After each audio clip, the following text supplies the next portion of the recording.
নমস্কার বন্ধুরা, সুমিতার হেঁসেলে সবাইকে স্বাগত। আচ্ছা, মা ঠাকুমাদের মতো সরু চাকলি বাড়িতে বানাতে পারছেন না?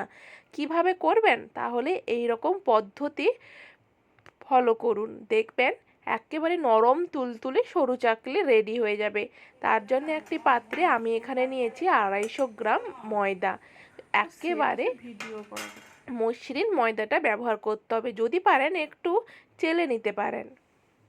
এরপরে এতে আমি দিয়ে দিব হাফ চা চামচ লবণ। আমি একটু পরিমাণটা 250 নিয়েছি বলে দেখুন হাফ চা চামচ আমি স্বাদ অনুপাতে লবণটা দিচ্ছি। এরপরে এতে আমি অ্যাড করব 2 চামচ বড় হাতাতে প্রায় 50 গ্রামের মতো কুড়োনো নারকেল। এই যে নারকেলটা দিচ্ছি, দেখুন নারকেল।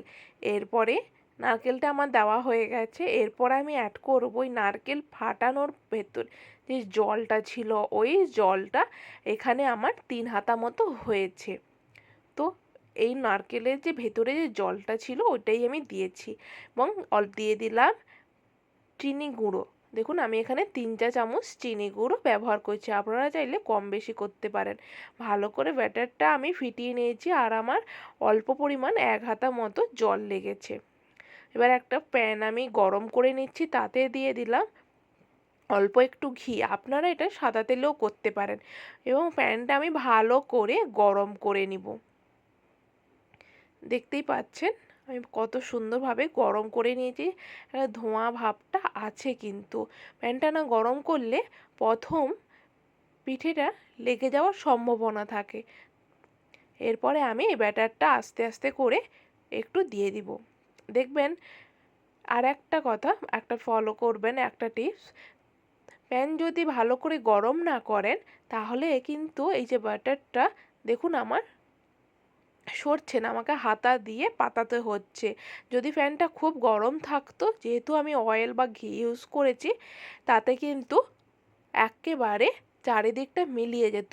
এইটা দেখানোর জন্য আমি কম হিট করে আপনাদের এই পদ্ধতিটা দেখালাম। তো এটা যে খারাপ হবে খেতে তা নয়, কিন্তু আপনার প্রসেসে ঘুরবে না, আপনি যে দিকে ঘোরাতে চাইছেন ওই প্রসেসে ঘুরবে না। তো এইভাবে আমি এপিট ওপিট করে একটু ভেজে নিব। দেখুন 2-3 মিনিট এইরকম খোলা অবস্থায় ভাজার পর দেখুন নিচটা কীভাবে কত সুন্দরভাবে লাল হয়ে গেছে এবং আমার পিঠেটাও কিন্তু একেবারে রেডি হয়ে গেছে এবং এত সুন্দর নরম তুলতুলে হয়েছে কি আর বলবো বন্ধুরা। তো এইভাবে বাড়িতে কিন্তু তৈরি করতে পারো নরম তুলতুলে সরু চাকলি। তো ধন্যবাদ বন্ধুরা এই রেসিপিটি পুরোটা দেখার জন্যে। এবং কে কোথা থেকে আমার এই রেসিপি দেখো বন্ধুরা, অবশ্যই কিন্তু কমেন্ট করে বলতে ভুলবে না। ধন্যবাদ বন্ধুরা এই ফুল ভিডিওটা দেখার জন্যে।